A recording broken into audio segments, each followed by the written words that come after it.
Welcome to the Soul Forge, a place of silent mystery, quiet contemplation, and outright mayhem.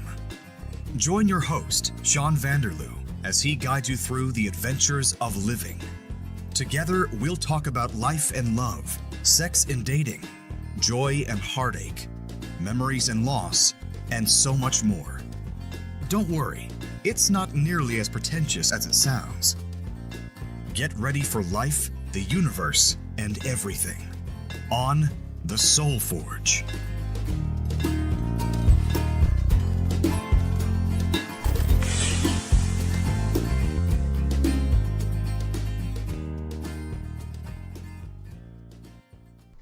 Hello and welcome to episode 36 of the Soul Forge podcast. I am your host, Sean Vanderloo, and with me today, I'm going to have a special guest from my past, from my future, from my present. It's my brother Robin, who co-hosts the Space Jam podcast with his good buddy Whit. I was trying to think of a good conversation for episode 36, something a little bit lighter than my uncle being a hoarder or somebody dying or something like that. And I said, hey, brother, how would you like to be a guest on the next episode? And he's like, brother, you're my favorite. I would love to be a co-host or a guest on your show. Isn't that right, Robin? That is exactly the words I used. I'm not putting any words into your mouth at all. No, not at all. And no, you brought up what should the topic be, and I came up with why don't we talk about traumatic childhood experiences? Because that's fun. Because that's fun, and I have a lot, so I figured I could share and maybe use this as a maybe a little therapy session. Well, that's what the whole Soul Forge is about.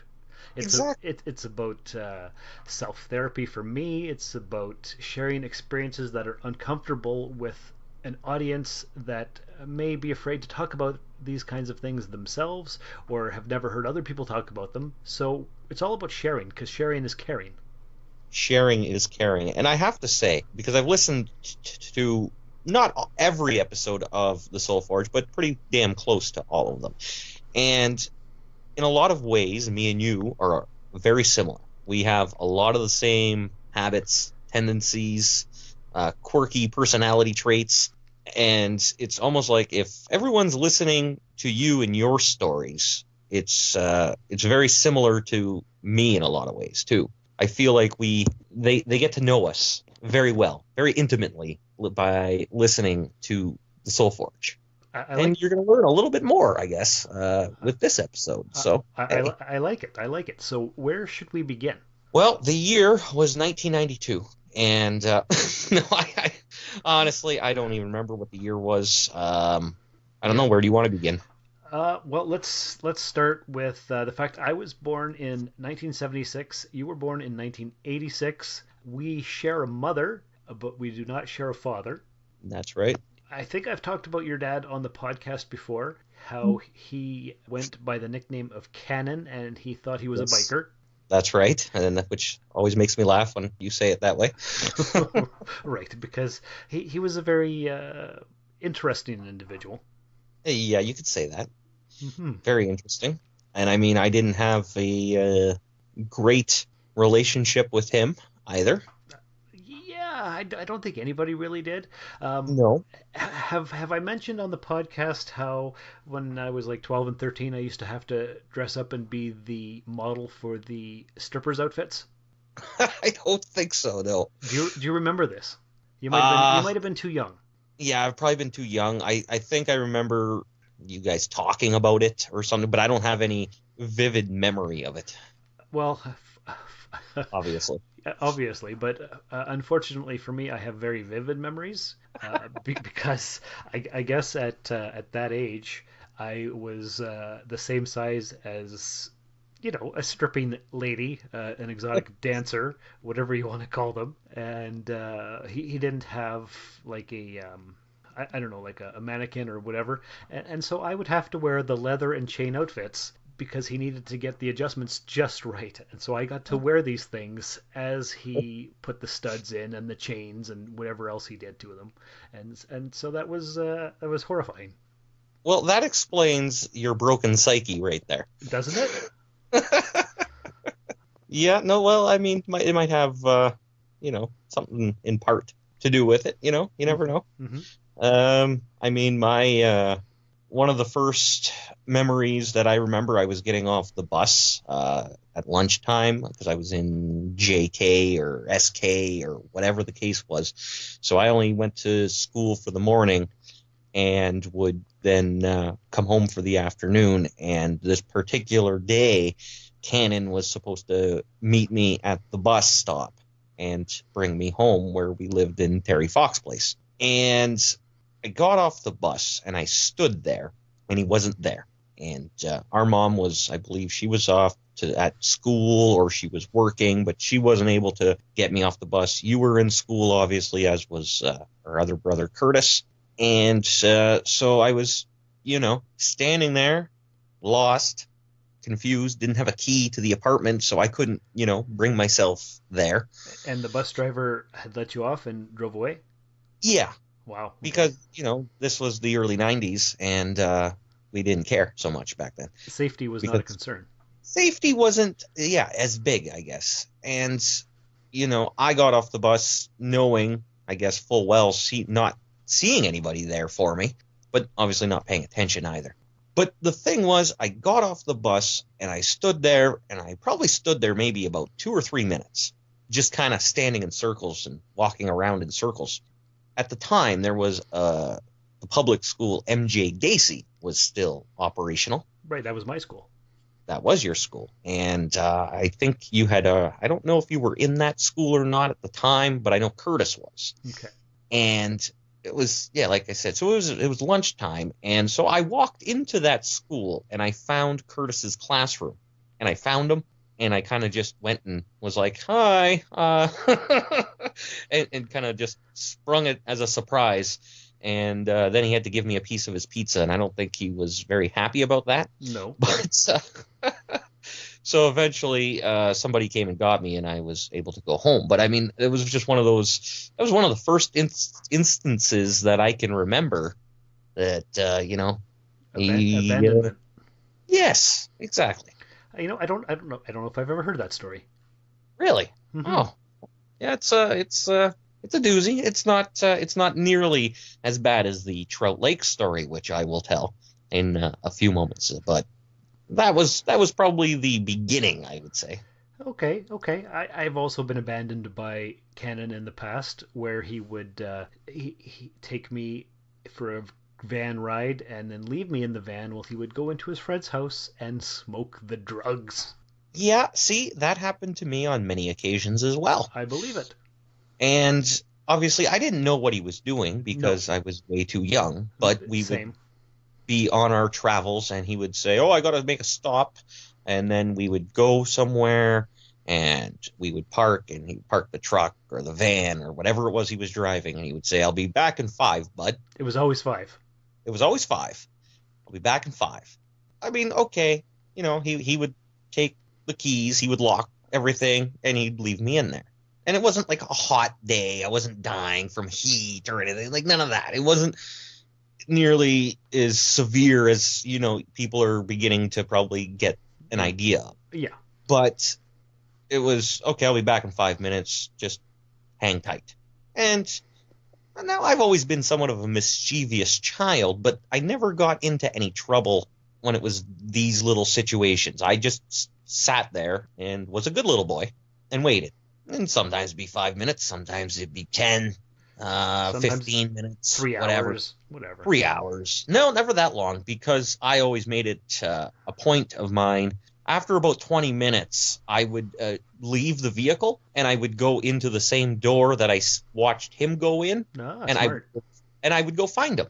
And there was many cases where we were at the old Beaver Hotel that happened. I mean, I don't really remember seeing anything that was inappropriate, trouble, or inappropriate, or yeah, exactly. It was just me going to find him and saying, "All right, we got to go." Right. Hey, Dad, I've been in the van a long time. Sorry, I got caught up there, and we'd be on our way. Okay, no big deal. But that was commonplace. That was all the time. That was a thing that was on the regular. Yeah, I remember he would take us to the park and leave the three of us there for I don't know how long, and say, just play. I'll be right back, and he'd be gone forever. Oh, amazing, isn't it? Oh yeah, good times, good childhood memories there. Yeah. And of course, the big one was the Trout Lake story, and I'll get this out of the way. I've said this, and I've told many people this one. But this is one of those stories that really just makes you say, "God damn, son," you know? And it really goes to show, I guess, how much common sense I may have had, or some survivor instincts, because I was maybe 4 years old at the time, Mm-hmm. and maybe 5 at the most. So it was middle of winter, and Cannon had agreed to take me for the weekend or the night or something, and Mom basically gave him the chance and said, "All right, yeah, you can take him for the night," or whatever it was. Well, Because you were his son. Yeah, exactly. And I wanted to go with him, obviously. He was my dad, right? Mm-hmm. And so we went, and we ended up going out to Trout Lake, which is half hour outside of town. Pretty much. And yeah, not even. And he had a old campsite there that was burned to the ground, and it's so many stories that are just ridiculous. But I don't remember much of the travel there. Now, I was under the understanding that we were going to be staying at his mom's place, Mary's, Mm-hmm. on 4th Line. That's right. But somehow we ended up out at Trout Lake. And okay. Now, basically, I think from just the trauma of this night leading up to everything, I don't really remember. But what I remember in particular was we somehow got to the lake was frozen, but basically where the shore of the beach was. Mm-hmm. And I, in my very wet snowsuit, am sitting on a snow machine, and it's probably 8 o'clock, 9 o'clock at night. Could have been later. I don't know. I don't remember. And he had his dog, Bo, sitting there with me for protection. And he was gone. And he was gone. He said, "Oh yeah, you just sit right here. I'll be back in a little bit there, bud, and Bo will protect you. It'll be all good." And then I'm like, "Okay, whatever. This sucks. It's cold out. It's like wet, rainy, snow. Like it was miserable." So I'm sitting there, soaking wet, cold, freezing. The dog is sitting there, not really doing anything. He's in the bar, because they had a bar. Nice. And so he was in there getting hammered.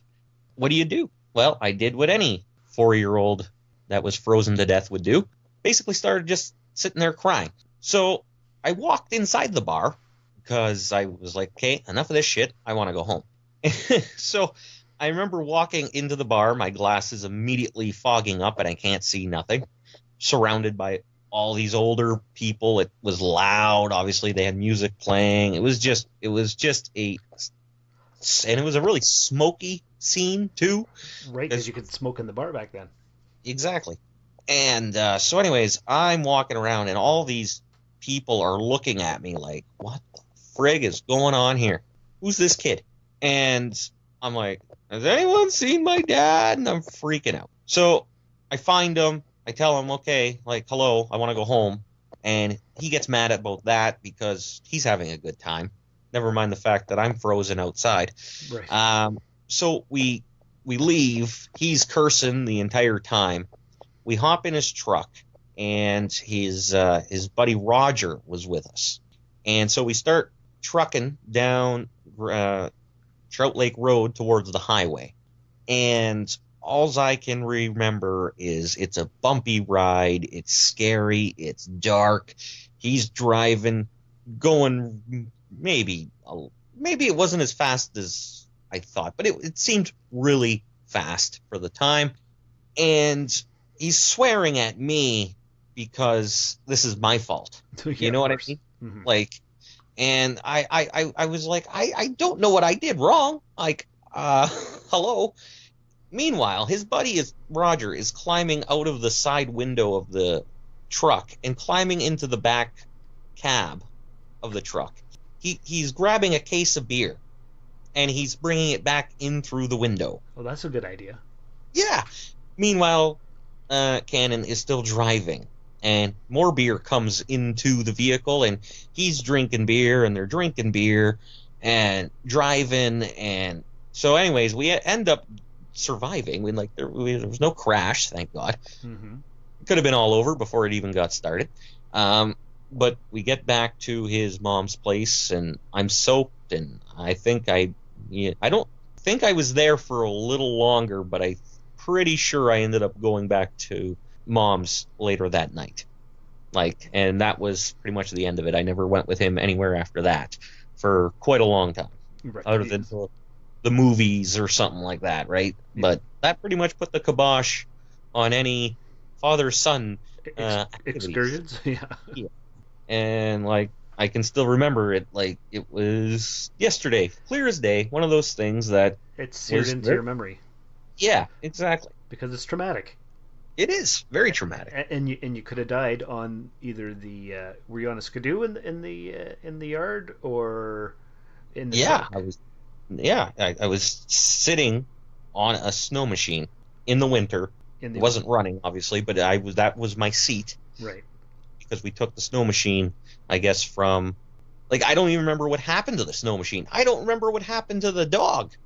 The dog didn't come with us. The snow machine didn't come with us. I don't know what happened to all these things. It was so weird. Maybe they were in the back of the truck. Who knows? Oh, maybe. Yeah, I don't know. That's not an important part of the detail of the story for you, because what you remember is almost dying either outside or while he was drinking and driving. Yeah, exactly. It was either going to die from hypothermia or I was going to die from a car accident. Well, the good news, and I can tell you this for a fact, is that you survived that night. This is true. This is proof. Hello. Hi. How are you? There you go. Yeah. So that's wonderful. Mm-hmm. And you never went with him again until you were Nope. much older. Until I was much older, and the visits were basically to Mary's house or wherever he was living at the time. They were very limited visits. It was never for overnights. I think one time I went after that. That was some years later, and it was nowhere near as traumatic, but everything was fine. It was a terrible sleep, though, because I didn't like sleeping at that place. I don't think I had my red brick pillow with me, and Right, the red brick pillow. it was just we went to the movies. He would take me to the movies, and that was about it, really. I do remember all three of us and him. He did take us to see No Holds Barred when that came out. I do remember that as well, and that was in 1986, the same year I was born. Does that come out? Really? No. Yeah, look it up. No Holds Barred came out in 1986, maybe 1987. But we went to the Princess to see it. Yes, it was. I can't even remember what theater that would have been, because I think it was the Princess on Gore Street, because at the time they played movies. I remember that's probably my earliest memory that I have, is just being inside the theater watching No Holds Barred. No Holds Barred, original theatrical trailer, 1989. Oh, okay. Was it a little? Okay, maybe. All right. You were 3. I was 3. Okay, I swear to God, I thought it came out earlier than that. But okay. Now we know. Now we know. And knowing is half the battle. All right, but I remember that. So there's that. There is that. That's good. That's right. So that's good. So what did we learn from all these traumatic experiences? How not to be a father. Right. Yeah. We had some pretty good examples growing up of how not to be a dad. Yeah, exactly. It's really it's one of those things where you try to look back, our role models, our male role model types were very far and few in between. I believe my entire life has been spent searching for a male role model. And I'm not even joking. No, I believe it. I mean, I've never really been searching for that for myself, but I mean, we never got that, let's go out and play catch, son. Let's go out and do this or do that. Like, okay, we went fishing a couple of times, out at Trout Lake. Right. We went swimming, we went boating, Mm-hmm. but it wasn't very much at all. It Well, wasn't. He used to force me and Curtis to play catch with the football with him. Okay. Well, he would force you to play, and I enjoyed throwing the football. So, I mean, Yeah, see, that's the difference. If he would have asked us instead of ordering us to do things, it might have been different. yeah. But I can trace my hatred of sports right back to your father. So there we go. Well, there it is. Look at that. I can remember sitting down and watching many football games with him, and that's probably where my love of football came from. See, that's where my hatred of football comes from, because I would be watching the show, he would come home, and his presence would occupy the entire space, and he would take the remote from me, and didn't matter what I was watching, on would go the football. Well, it was probably Star Trek. Let's not lie here. It might have been something else. It doesn't matter what it was. He would just take over. Yeah, I can understand that. I mean, I never got that, obviously, but I would get, we're gonna watch the football game here, and we'll make some chips and have some dip and whatever, and I'd be like, okay, chips and dip, cool. So that was like a thing, right? Mm-hmm. Obviously, my love of professional wrestling also came from him because he was into wrestling, watched wrestling, whatever. Yeah. And had a brief stint as a manager named the Cannon, I think. Yeah. Yes, that's quite true. Yes. So, I mean, all of those little things came from him. And then, he got me all those rubber wrestlers and, all that stuff. And, well, I don't know if it was him and Mom that got, I don't know. I don't remember. I just remember I had them. And then I remember, for some reason, our mom decided wrestling was no good for me and packed up all my wrestling stuff and Right. basically banned any wrestling watching in the house. And that went for quite a few years. And then I would catch like the random Saturday morning show. And then, a little bit middle 90s, I got into it again. Mm-hmm. And then, well, obviously, I've been on that path ever since. But yeah, all those things can be traced back to my father. And this is one of those silliest things. Is he would teach me how to do what was called the fancy kick. Oh, I don't know this. Oh, you don't know this one? No. I remember he would make me practice for the longest time, and he would show me the example, and he would say, "This is the fancy kick," he would say. And it was literally a roundhouse kick. Ah, okay. It was a roundhouse kick, but he gave it the name the fancy kick. That sounds like something he would say. Yeah, and I mean, I don't know why it was called the fancy kick, but it stuck with me for a while. Actually, you know And so what? I would practice doing my roundhouse kicks. Right. And I thought it was a pretty sweet move. Not Mhm. gonna lie. I'm gonna hit you with the fancy kick, bud. That sounds like something Mom would have christened it as. Yeah, maybe. Because that's how Mom talked. Yes. So, Yeah. and then he would have picked it up from her, and then you would have picked it up. Yeah, and I don't even know why he picked it up. It wasn't like he was into karate or, martial arts or anything. He Mhm. was, He was a 300-pound, jobless, tattooed loser, if we're going to be honest here. yeah, if we're going to be honest, absolutely. It was the fancy kick. It was this, it was that, and just these silly little things. And obviously me being the young, impressionable mind that I was, well, okay, my dad's teaching me something here. Okay, Mhm. cool. I remember, and this is another, and we could throw this into the traumatic childhood experiences too, with Canon as well. I mean, there's a lot here, and there is. This could be a series of episodes. it really could. And you probably remember this. Do you remember when he beat the crap out of that, let's say, mentally challenged individual in the football field at White Pines? I have no recollection of these events. Okay, well, I didn't know at the time that there was this mentally not with it individual roaming around the apartments. Okay. Supposedly, this guy was putting snakes in Cannon's truck or the van or whatever, but like putting snakes in like the hood or like in the engine or something. That was the story. That's what I remember hearing. Okay. That sounds legit. Yes. And whether it was rubber snakes or real snakes, I couldn't even tell you. But all I remember is one day we're sitting in the apartment and he sees this guy slithering around his vehicle outside in the parking lot, and he goes, "Oh, that's him. That's it. He's going to get it." So he rushes outside and chases this guy down into, like, across the way into near the football field at White Pines. So I'm running out there. Mom runs out there. Maybe Curtis was there. I don't remember. I'd have to ask him. And it became this thing. And so I think it was the only fight Cannon ever really won. Let's not lie. Yeah. But he went after this guy, and I remember like, oh my God, yay, my dad's gonna beat the crap out of someone for screwing around. Like, I had no idea, right? I was 6, 5, 4, whatever. Like, yeah. I was young. Yeah.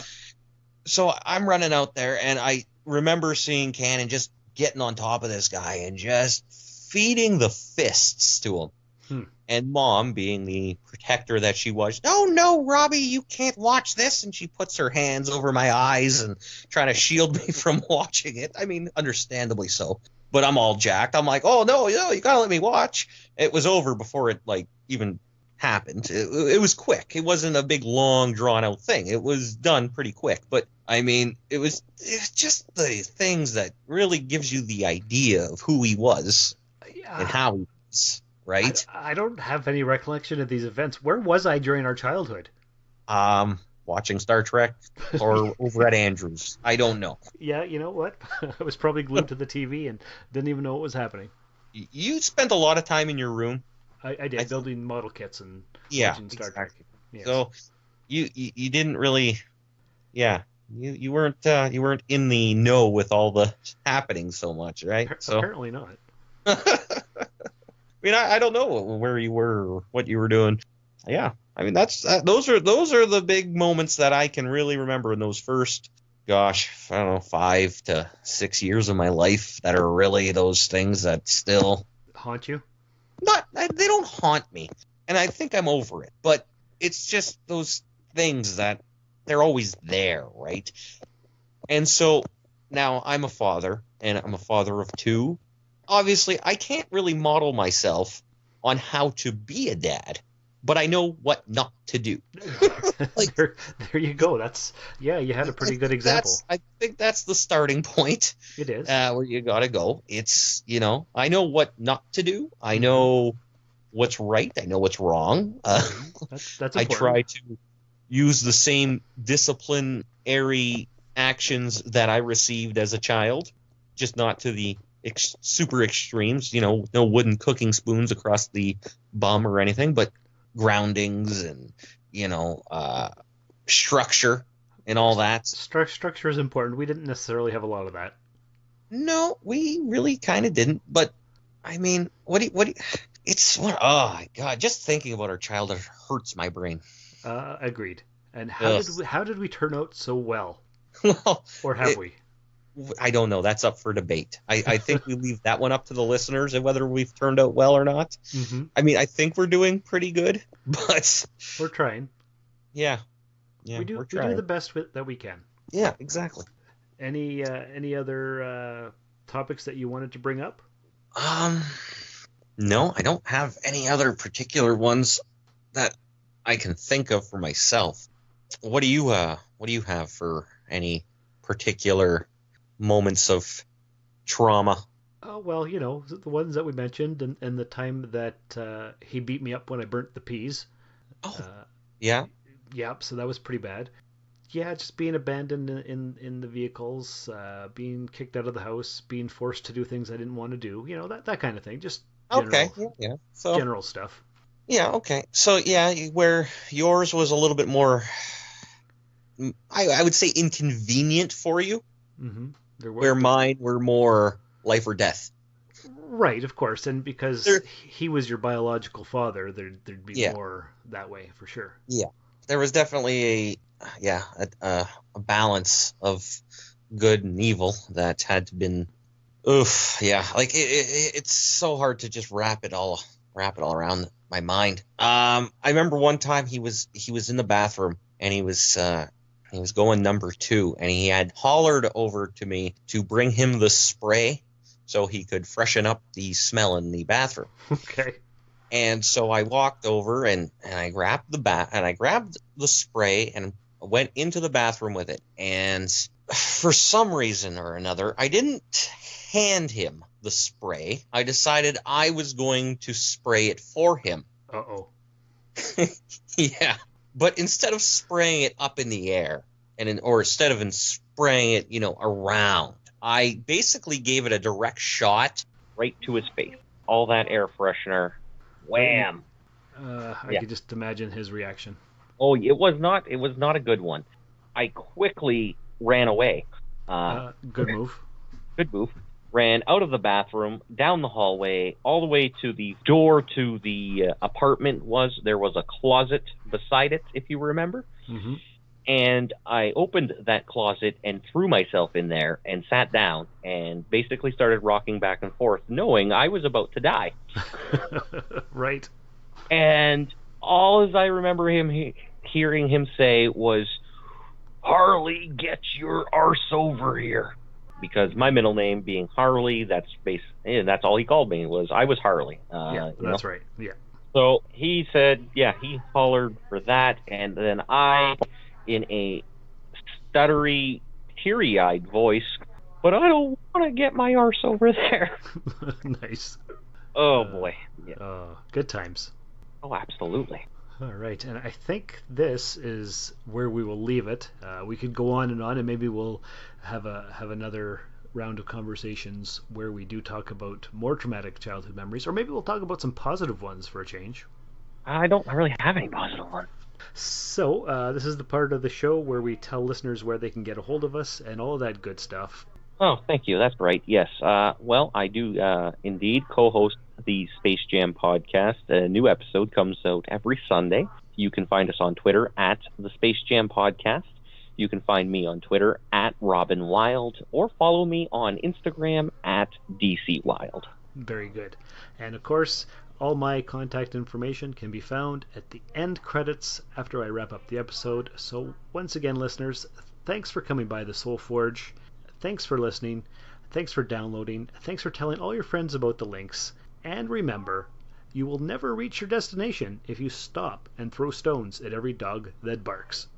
This has been another episode of the Soul Forge Podcast. Contact the show by emailing soulforgepodcast@gmail.com or by tweeting soulforgepod on Twitter. Visit us at soulforgepodcast.com, and remember, the best way to show your support is by leaving a 5-star review in the iTunes Store. And, if you would, please check us out and like us on Facebook. The Soul Forge Podcast was written, produced, scored, edited, engineered, and directed by Sean Vanderloo. Find me on Twitter and Instagram at Darth Vaderloo. For more great content, you can listen to my other podcast, The Rusted Robot. Thanks for stopping by the Forge. We'll keep the fires lit until your next visit. I could do this all day. This has been a Valley of Vanderloo podcast production, all rights reserved. This transmission ends now.